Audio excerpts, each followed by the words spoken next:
tingting. Ngayon, hindi rin. Hindi rin sa faith. Kasi, ang sabi ng Panginoon ay parang napakalalim ng team natin para sa mga kapatiran. Dahil kailangan marami pang matutunan yung mga kapatid, yung mga basic lang. No? Kasi napansin din naman namin yun, mga nasa leadership kami, na parang doon lang sa testimony every week ay bihira yung nagte-testify. So, puri ng Panginoon. So, ngayon, ang mensahe ng Panginoon ay patungkol sa plano ng Diyos. So, kung titingnan po natin, introduction, kung titingnan po natin at susuriin natin yung ating mga pangkasalukuyang buhay, yung mga pangkasalukuyang nangyayari sa ating mga personal na buhay. Kung minsan parang nakapansin-pansin na oo nga sinasabi natin na tayo ay mga mananampalataya. Pero kung minsan, kung inaasahan natin bilang mananampalataya ay hindi nangyayari sa buhay ng bawat isa. So, ang tanong lang doon ay para maranasan natin yung inaasahan natin sa Diyos, ay alamin natin yung plano ng Diyos sa atin. Baka naman ang buhay natin ay ang gusto ng Diyos diretso tayo, pero nandito tayo sa landas na kabila. O kaya nandito sa kabilang daan. So, ang plano ng Diyos, sabi ng Panginoon sa kanyang salita, Jeremiah chapter 29 verse 11. Sabi po rito, sapagkat batid kong lubos ang plano ko para sa inyo, mga planong hindi ninyo ikasasama, kundi para sa inyong ikabubuti. Ito'y planong magdudulot sa inyo ng kinabukasang punong-puno ng pag-asa. And then 13, verse 12, kung maganap na ito kayo tatawag, lalapit at dadalangin sa akin at diringgin ko naman kayo. Tayo po'y manalangin. Panginoon, marami pong salamat sa umaga ito. Tunay nga, O Lord, na nais po namin lubos na maunawaan ang buhay namin bilang mga mananampalataya. Ipakita mo sa bawat isa sa amin kung kami nga ba, Panginoon, ay nabubuhay o nasasakop ng mga plano mo sa amin. Salamat po, Panginoon, sa umaga nito, sa pangalan ni Jesus. Amen. Amen. So, alam nyo, kung minsan makikita nyo, bakit yung ibang Kristyano ay ang layo ng agwat sa atin? No? Kung ikukumpara mo yung sarili mo sa ibang Kristiyano, nakikita natin, lalo na yung mga Kristiyano, halos iniidolo na natin. Bakit parang iba siya, parang iba ako? Pero ang tanong, sabi ng Panginoon, meron siyang plano sa atin. At yung plano yun ay hindi po iba-iba. Hindi iba kay pastor, iba kay sister, iba sa atin. Yun lang ang plano ng Panginoon sa atin. Napakaganda ng plano ng Panginoon sa atin. Sabi niya,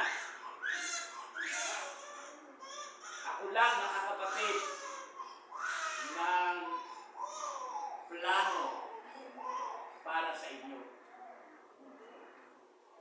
At sinabi ng Panginoon, yung plano niya sa atin ay hindi para sa ikasasama natin, kundi para sa ikabubuti. Kaya kung minsan, kapag tayo ay napunta doon sa parang napahamak tayo, ibig sabihin, kaya nangyari sa atin yun, hindi tayo sumunod sa Diyos. sa normal na buhay natin, meron tayong magulang, meron tayong mga anak. Kapag ang isang anak ay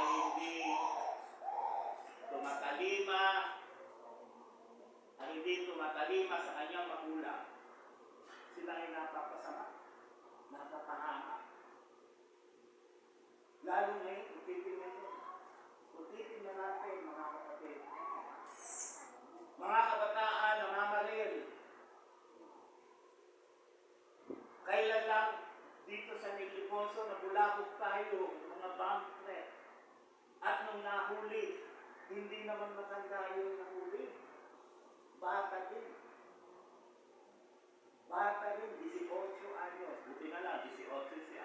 At least, mananakot siya. So, alam natin na yung kanilang nasa lakad na buhay, hindi yun ang nais ng Diyos. Hindi yun ang nais ng Diyos. Ang nais ng Diyos, ang bawat nilalang niya, lalong higit ang mga Kristiyano, ay makapasok doon sa kanyang plano, at yung plano yun, hindi tayo mapapasama. Hindi tayo mapapahamak. Kundi tayo ay mapapabuti. At kung titingnan po natin yung verse 12, kapag ito ay naganap, sabi ng Panginoon sa verse 12, kung maganap na ito, kayo'y tatawag, lalapit, at dadalangin sa akin, diringgin ko naman kayo. Alam niyo, napakasarap mabuhay sa Panginoon. Alam niyo ba, sabi ng Panginoon, ang plano niya sa atin, nung nandun pa lang tayo sa sinapupunan ng ating mga magulang. Hinuhubog na tayo ng Panginoon, pinili na niya tayo para pagdating ng panahon ay papasok tayo doon sa kanyang plano. At yung plano ng Panginoon sa atin bilang mga makasalanan ay ipinahayag niya at ginanap niya noong ipinadala niya ang Panginoong Hesus bilang katubusan ng ating mga kasalanan. Hindi yung pinakaplano ng Panginoon. At ang sino man sumampalataya, sabi doon, hindi mapahamak. O hindi ba, nandun yung plano ng Panginoon na hindi kayo, hindi sa inyong ikasasama. Para hindi kayo mapahamak, sabi doon, kundi ito'y para sa inyong ikabubuti. Ano yung ikabubuti na yon? Yung tayo ay magkaroon ng buhay na walang hanggan. John chapter 3, verse 16, maliwanag yun. Kapag ang John 3:16 hindi memoryado ng isang Kristiyano, mahirap. Kailangan bilang Kristiyano, alam mo ang John 3:16. Dahil nung tinanggap mo ang Panginoong Hesus bilang Lord and Savior, doon ka pumasok sa plano ng Panginoon. Na yung plano yun, hindi para sa ikasasama mo, hindi ka para mapunta sa impyerno, kundi ikaw ay magkaroon ng buhay na walang hanggan. At ngayon, ang sabi ng Panginoon, kapag nangyari ito, kapag ang plano ng Panginoon ay nangyari sa isang tao, ano yun? Sumampalataya ka. Tumanggap ka sa Panginoon bilang Lord and Savior. Ang plano ng Panginoon ay napasa iyo. Sabi doon sa 12, kapag nangyari sa buhay ng isang tao na siya ay makapasok o makasailalim ng plano ng Diyos, sabi niya, sila ay lalapit, sila ay tatawag, sila ay dadalangin sa akin, at diringgin ko naman sila. Kaya yung tatlong bagay na yun, kailangan nakikita sa mga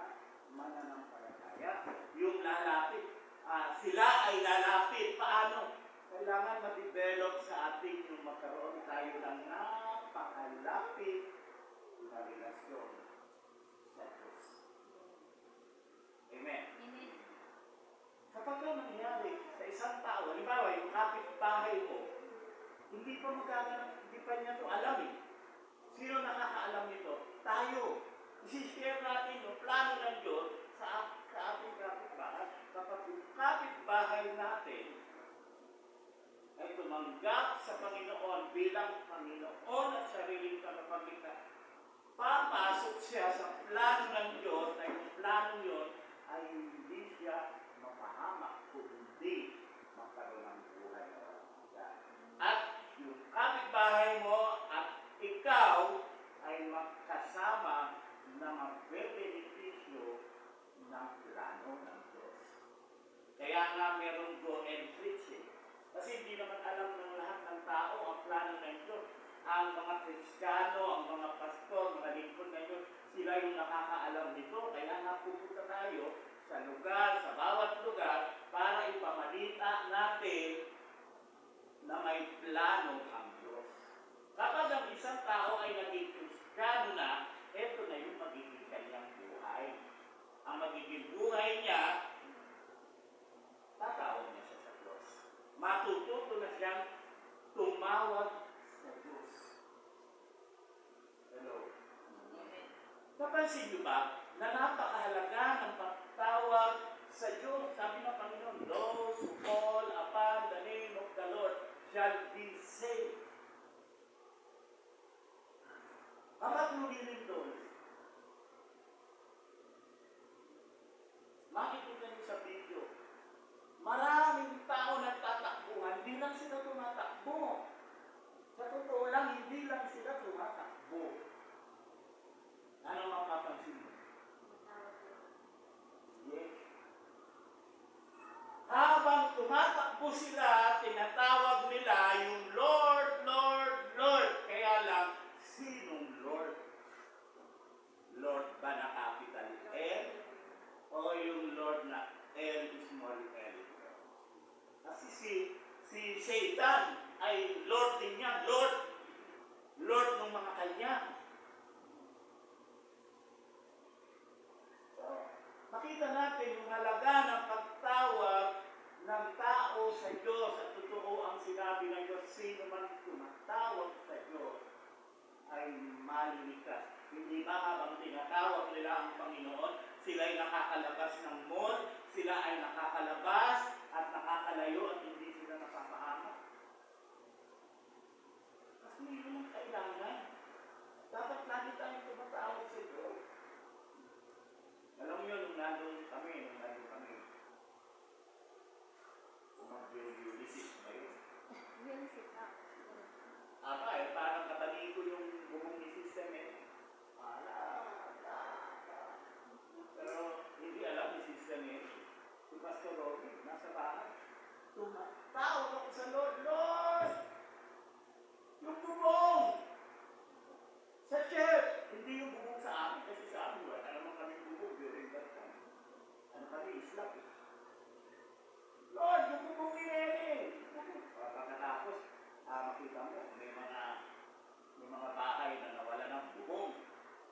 Pero yung tinitira ng anak ng Diyos, tinitira ng taong tumatawag sa Diyos na pinagtali-tali lang ng mga alambre na ganyan at tapos nakalundo na yung kawayan at pag lumakas ang hangin, bakbak talaga. Pero dahil tumatawag sa Diyos, tumutugon ang Diyos. Amen. Kaya turuan natin ang mga kapitbahay natin, ang mga kaibigan natin na matutong tumawag sa Diyos.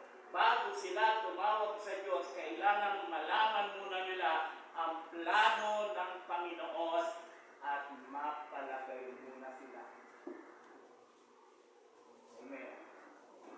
Kulang kaya, sabi ko kanina, 50. Sabi ng Panginoon, ay ang plano ng Panginoon ay mapasailalim tayo doon sa plano na yun. Pero mo yung plano ng Diyos, kasama na yun. Buhay mo ngayon, kasama mo na yung bukas, Amen. kasama pa yung ano ba yung eternal? Walang hanggan. O doon, sabi ng Panginoon, kapag ang isa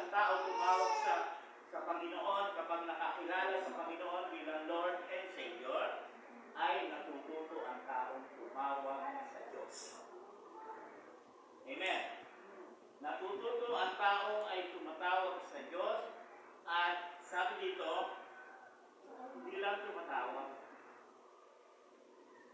Lalapit.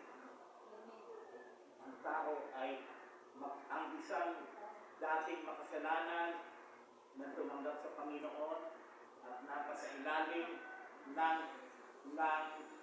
plano ng Diyos, nasa loob ng plano ng Diyos, matututunan na niyang magsimula na siya ay lalapit sa Panginoon. Kaya kung naalala niyo yung intimacy, yung tao o yung Kristiyano ay kailangan hindi lang natututong tumawag sa Panginoon. Kasi mga Kristiyano, tawag lang yung tao.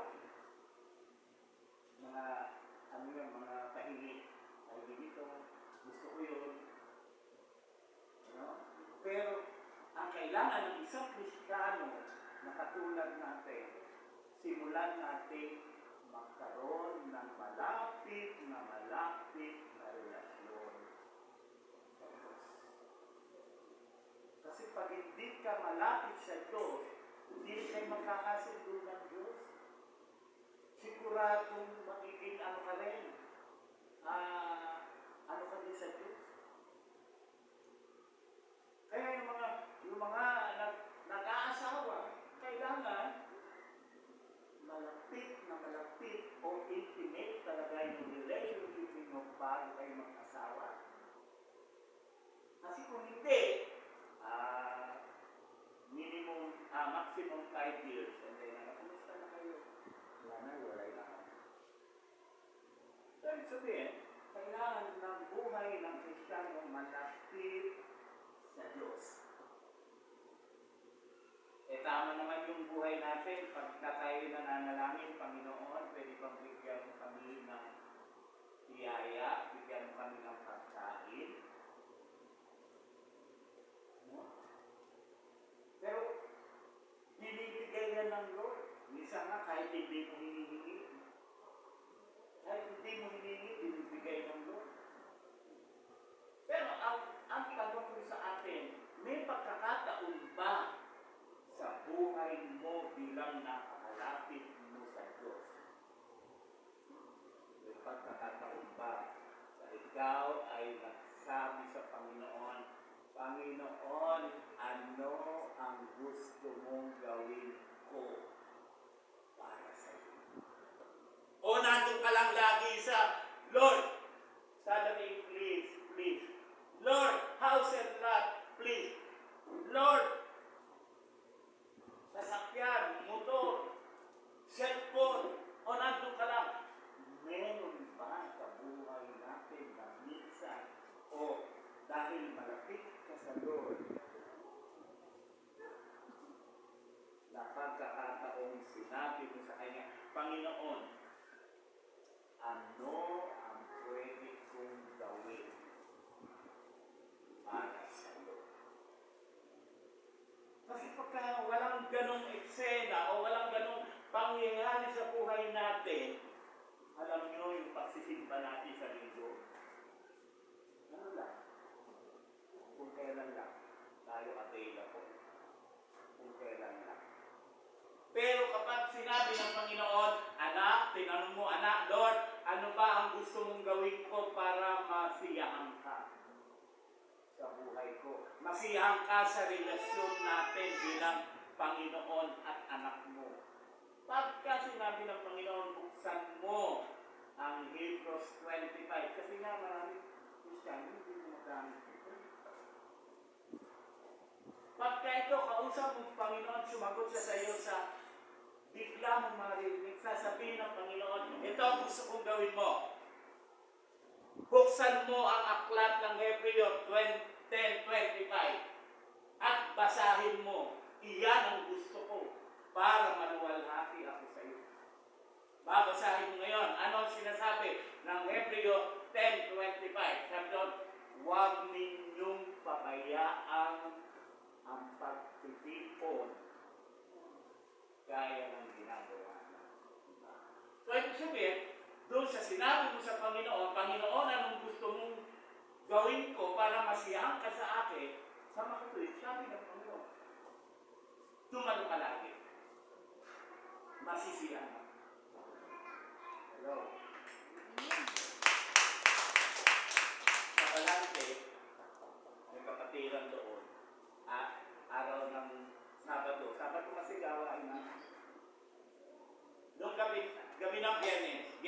pastor, maaga kami darating, ganyan, ganyan. Okay, ang pastor pumunta. Nag-umpisa ang gawain, nagtapos ang gawain, yun di sila dumating. Ang nandoon lang ay 4. Dahil sila, marami sila sa pamilya. Pag wala ang isa, wala siyempre lahat. Pagkatapos ng gawain, alam niya na may gawain. Alam niya na siya ang nagluluto. Alam niya yun. Nagkayayaan pala yung kapitbahay niya, tsaka siya. Tara, swimming tayo. Ang sarap naman talaga mag-swimming. Di nakalimutan na niya ngayon na ngayon nga pala yung araw ng pagsamba. Go sila. Go. Kasama niya yung apo ng maligit. No? Anong sabihin ko sa inyo? In that very hour, nung oras na nag-worship kami, yung apo niyang kasama niya, nalingat siya, nanginisay sa tubig at nalulunod. Purihin ang Diyos. Nakuha nila. Naitaho nila. Purihin ang Diyos. Nabuhay. Makita natin yun, ano? Sabi ng Panginoon, huwag kayong magpabaya. Pumunta kayo sa mga lugar na gusto ninyong puntahan. Huwag nyo lang itatapat sa araw na mayroon kayong usapan ng Panginoon na tuwing Linggo, tuwing Sabado, sasamba ka sa Kanya. Yun yung makita natin na kailangan mag-develop yung relasyon mo sa ito. Laging siya. Pupunta sa bahay, pastor, kukunin ka sa amin namin ninong sa kasal. Kailan ba yan, anak? Ganyan. Hindi kasi tingnan ko sa kalendaryo. Ay, araw ng linggo, para kayo. Tatanggapin ko, magninino ako, pero hindi ako makakapunta. Kasi, linggo lang kami nakikita ni Lord nang kasama yung mga kapatiran. Consider mo lagi na meron kang ugnayan sa iyo. Malibay mag-asawa, kainin kita.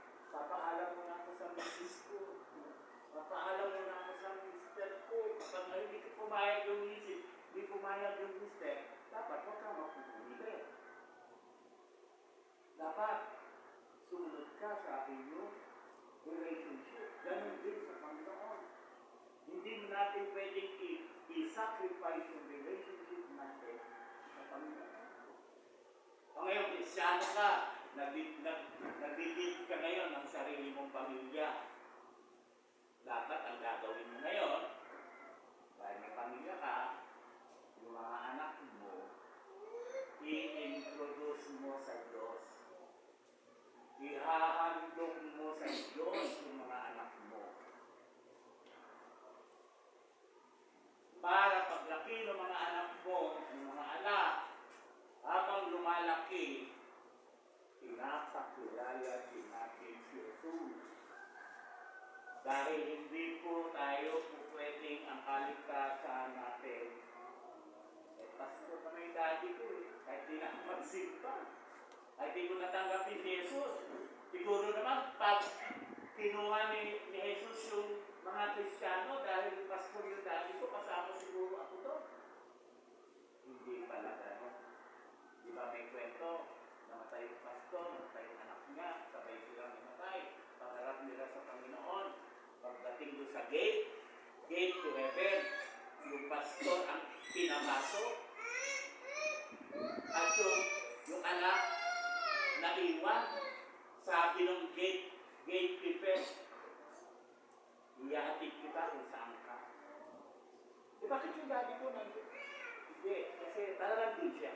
Pastor, talagang naging matapas siya doon. Yung anak ko ngayon, dinala doon sa So ano pinapakita doon? Hindi porke Kristiyano tayo, yung mga anak natin. Di ba? Hindi porke ligtas tayo, mga anak natin ligtas din. Hindi. Kinakailangan makapasok din sila sa plano ng Diyos, hindi mapahamak, kundi magkaroon ng buhay na walang hanggan, magkaroon din sila ng buhay na tumatawag sa Diyos, lumalapit sa Diyos. At anong pangako ng Diyos? Dirinig po kayo. Kaya nga tayo mga Kristiyano, laging may answered prayer. Amen? Sino nag-pray dito? Sino nag-pray? Ang tanong, sinasagot ba ng Panginoon? Amen. Tinutugon ba ng Panginoon? Amen. Kasi nandun tayo.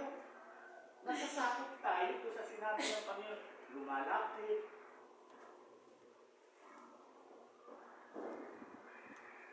Lumalapit tayo sa Panginoon. Dumadalangin tayo sa Panginoon. Tumatawag tayo sa Panginoon. At sa kahulinan sa dulo ng verse doon, at dirinig po kayo.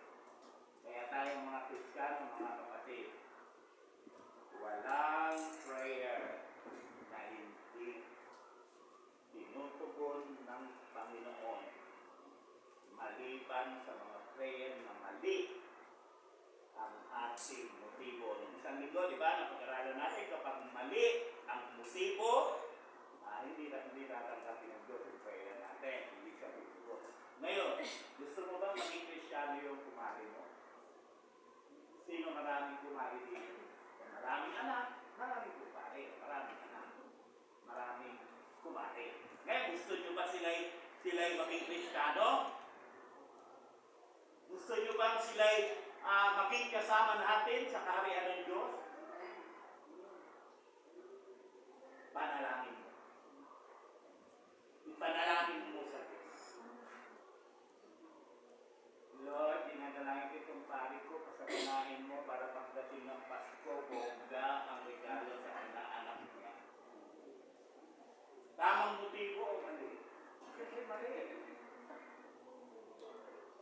Lord, dinadalangin ko sa iyo si Pedro na kumpari ko. Lord, bigyan mo ako ng pagkakataon na maibahagi ko ang salita mo at kapag ito'y naibahagi ko, ay loobin mo, Panginoon, natanggapin ka niya bilang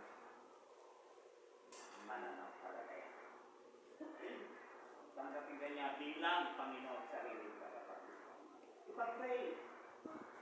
Hindi na nga natin iniisip, hindi na nga natin mapuntahan dahil malayo, busy tayo. Eh siguro, magsimula natin sa pananalangin. Alam niyo yung isang tao, pati pinapanalangin ng isang tao, yung taong pinapanalangin mo, mga kapatid, maniwala kayo o hindi nyo ba nakikita?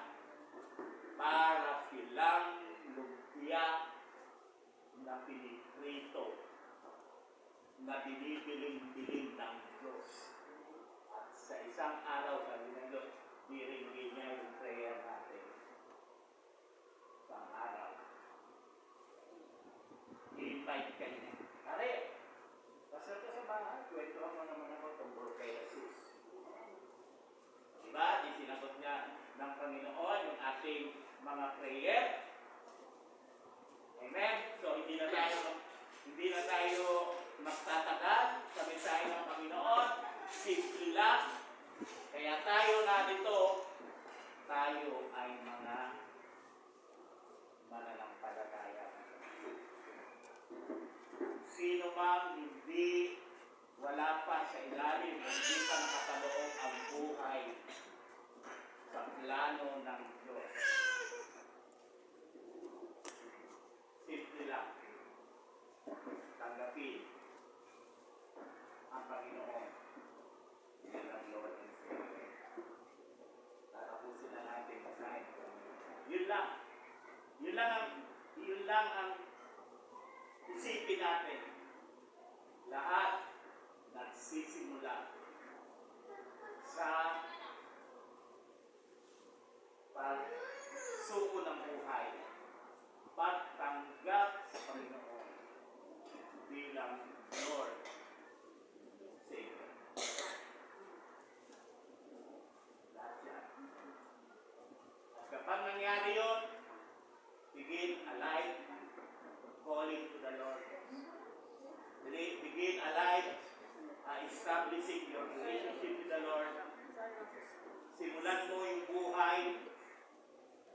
na nananalangin sa Panginoon simula ng buhay na nagtitiwala na ang Panginoon ay tutugon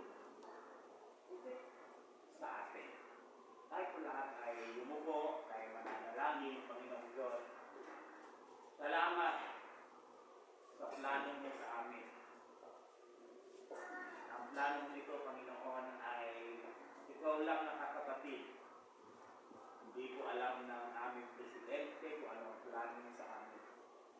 Hindi alam ng mga makapangyarihang tao. At dahil ang sabi mo, Panginoon, sa amin, ikaw lang, tanging ikaw lang, O Lord. Ang mahalaga, Panginoon, sa aming buhay araw-araw ay dinadala mo kami sa iyong kapangyarihan. Kami ay natututong lumapit, manalangin, tumawag, at nananatili kami ng may pananampalataya na bilingin mo ang bawat panalangin. Salamat po, Panginoon, dahil isinicure mo na yung aming mga future. Na sabi mo, Panginoon, ang plano mo ay magbibigay sa amin